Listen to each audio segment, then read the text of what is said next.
బెండకాయ మంచిగా కడిగేసి నీళ్ళు ఆరాక చిన్న చిన్నగా కట్ చేసేసి కర్రీ చేసే విధంగా నేను చూపిస్తానండి, మీరు చూడండి.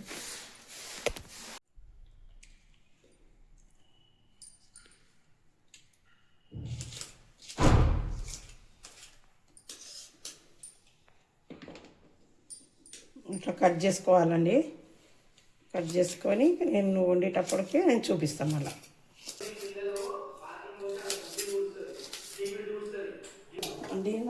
బెండకాయ వెలిగించాలి, స్టవ్ వెలిగించాలి, కడాయి పెట్టుకొని కడాయి వేడెక్కినాక 1.5 స్పూన్స్ నూనె వేసుకోవాలి.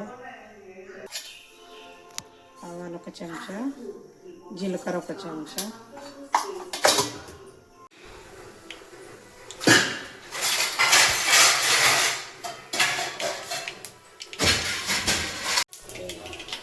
ఉల్లిపాయలు వేసుకోవాలండి. ఉల్లిపాయ వేసి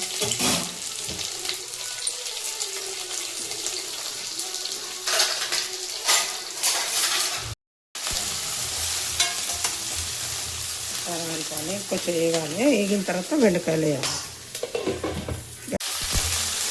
అల్లం వెల్లిపాయలు వేసేసాక పసుపు వేయాలి.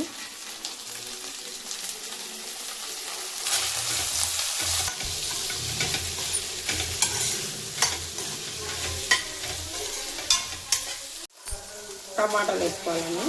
బెండకాయ మంచిగా ఫ్రై అయ్యాక టమాటాలు వేసేసుకొని పచ్చిమిరపకాయలు వేసినాం కాబట్టి ఒక్క స్పూన్ కొంచెం కారం వేసుకోవాలండి. ధనియాల పౌడర్ కలుపుకోవాలి.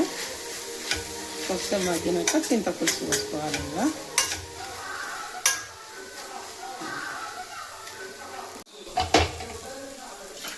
చింతపండు చింతపులుసు వేసుకోవాలి.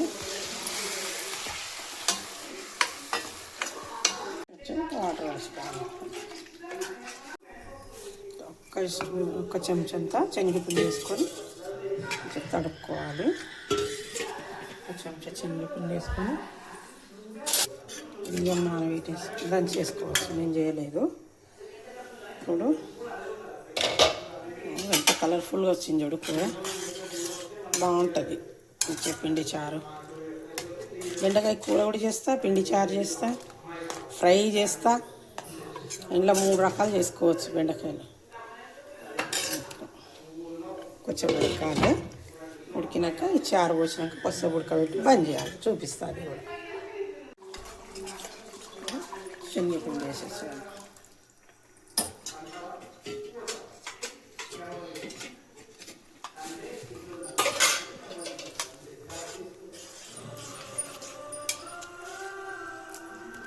మా ఆయనకు బెండకాయ చారు కావాలంటే ఇవాళ కూరొద్దు, బెండకాయ చారు చేయంటే చేస్తున్నాను.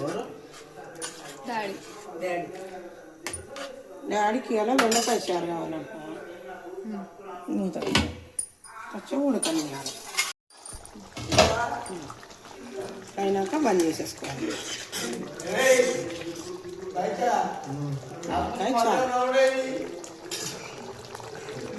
స్టవ్ కట్టాలి.